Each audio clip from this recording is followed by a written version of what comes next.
everybody. I'm going to share one of my very, very favorite Christmas stories with you today. And it's about some kids that act awful. And their names were the Herdmans. Now, the Herdmans were the worst kids in the history of the world. They lied, they stole, they played with matches. They were so awful, you could hardly even believe they were real. Now, there were 6 of them. Ralph, Imogene, Leroy, Claude, Ollie, and Gladys. They were skinny and stringy-headed and dirty and all different sizes, and they all had different kind of bruises and black and blue places where they'd beat each other up. They lived over a garage, and when they didn't have anything else to do, they'd bang that garage door up and down and try to squish each other, or the mailman, or their crazy one-eyed cat. Everybody just stayed away from them. Well, one day, they showed up at Sunday school. They stole all the money out of the offering plate. And they drew mustaches on everybody in the Bible. And nobody knows how, but somehow they took over the Christmas pageant. Now, our Christmas pageant is always the same.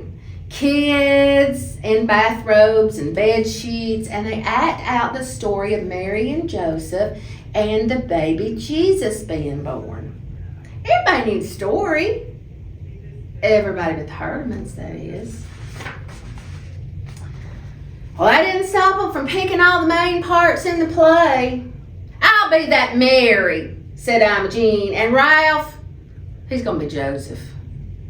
Everybody else was too scared to volunteer for anything, so that left the Herdmans, Leroy, Claude, and Ollie to be the wise men, and the worst Herdman of them all to be the angel of the Lord. Me, Gladys hollered. I'll be that angel.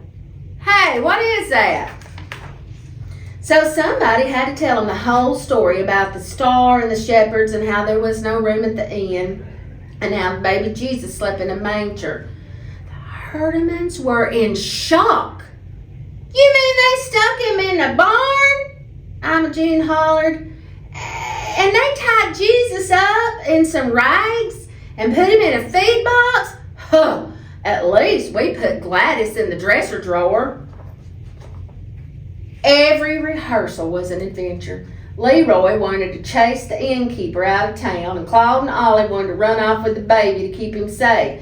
Imogene said she wouldn't name him Jesus. She'd name him Bill, and she wouldn't let the wise men worship him either. Get away from my baby, she said. Don't you know you got germs? When Gladys found out that the angel of the Lord appeared out of nowhere in the black of night, well, she was sure that it was from the Amazing Comics. Shazam! She yelled, smacking the kid next to her, because Gladys liked to smack people, you know. Our Mary was loud, and she was bossy. The wise men were sneaky, and the angel of the Lord came from outer space.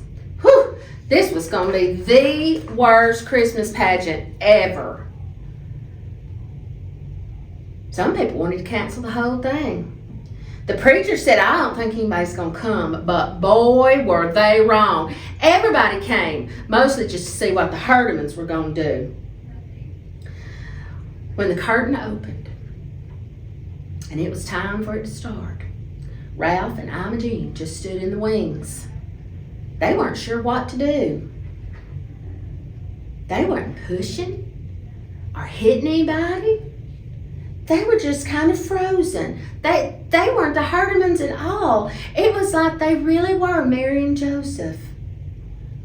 The chorus waited and waited, and we hummed and hummed. We sounded like an old refrigerator. When they finally came in, Imogene had slung the baby Jesus over her shoulder, and she was burping him. There was a gasp.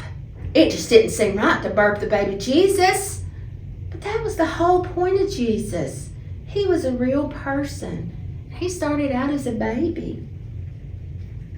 His parents were real too.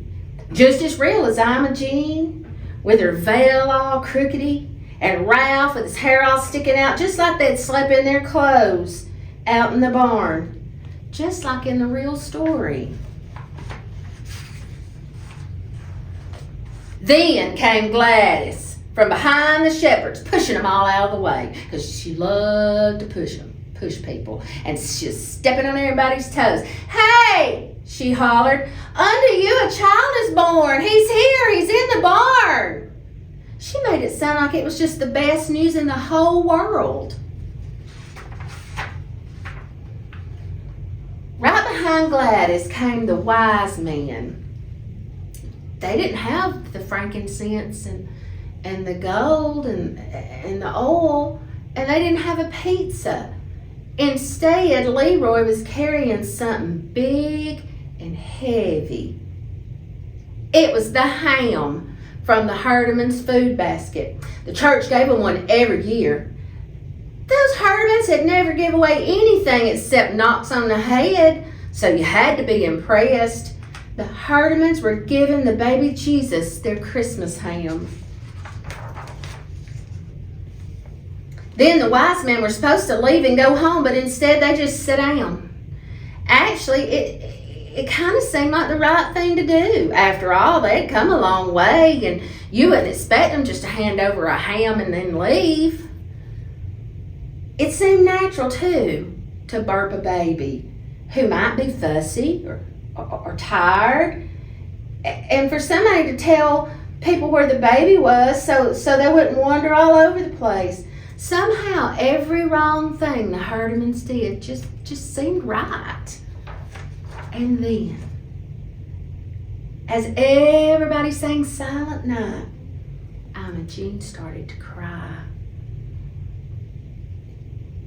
In the candlelight, her face was shiny with tears.